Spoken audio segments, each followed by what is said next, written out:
গুরুত্বপূর্ণ একটা বিষয় হচ্ছে আমাদের বর্তমান সময় আমি একটি নিয়ে আলোচনা করছিলাম আপনাদের সাথে যে বাংলাদেশের প্রতিটা সংখ্যারই প্রায় 1 লক্ষের অধিক আমাদের দেশে একটা বর্তমান সরকারের উপদেষ্টা আছে শারমিন এস মুর্শিদ। তিনি পুরুষের মতো কিন্তু বাস্তবে সে মহিলা এই হিসাবে পরিচিত। আমাদের যেহেতু নাম দেখা যাচ্ছে মহিলা, এই মহিলা গতকালকে কি করছে, আমি এইভাবে সাধারণত কথা বলি না, কিন্তু ইসলামের মধ্যে আঘাত রাখবে তার ব্যাপারে কোনো কম্প্রোমাইজ নেই। সে আমার আব্বাও হয় আমার এলাকা যদি এমপি ওটার বিরুদ্ধে কোনো কথা বলে তার বিরুদ্ধে আমি দাঁড়িয়ে যেতে একটু চিন্তা করবো না। এটাই হলো ইসলামের শিক্ষা, এটা শরীরের শিক্ষা। এখন আমাদের এতগুলি মুসলিম এই যে সংস্কারের জন্য আমরা এত কিছু এত উঠে পড়ে লাগছি, এই সংস্কার কি মানুষ চাইছে?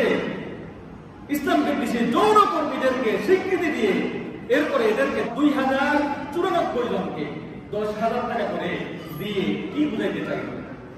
তার মুখের ব্যবহার এত বাজে যে তার ব্যাপারে সমালোচনা করা বা প্রতিবাদ করাও আমার কাছে ঘৃণা লাগতেছে। তার নামটা যে উল্লেখ করলাম এটাও আমার কাছে খারাপ লাগতেছে। সে বলতেছে মাদ্রাসাগুলি আমাদের নিয়ন্ত্রণে আনা দরকার। কেন তুমি নিয়ন্ত্রণ করতে চাও? কেন তুমি তো যৌনকর্মী নিয়ন্ত্রণ করতে ওটা করো না। এত নিকৃষ্টতম মানসিকতা নিয়ে আমাদের মতো মুসলিম, আমরা তো যারা স্বৈরাচার ছিল, যারা অন্যায়কারী ছিল, এদেরকে বিদায় করে দিয়েছেন। এখন এরা কেন এগুলি করে?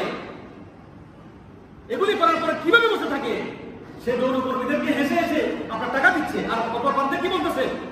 হুজুররা ওলামায়ে কেরাম মাদ্রাসার মধ্যে এই সমস্ত সেক্সুয়াল হ্যারাসমেন্ট করে। এগুলো কি? লিমাতা কুমুনা মা আল্লাহ ফারু, সে তো তার কাছে নিজেই তো আছে। তুমি যদি এতই হও তাহলে এদেরকে তোমরা যৌনকর্মী হিসেবে স্বীকৃতি দিলে কিভাবে? আস্তাগফিরুল্লাহ।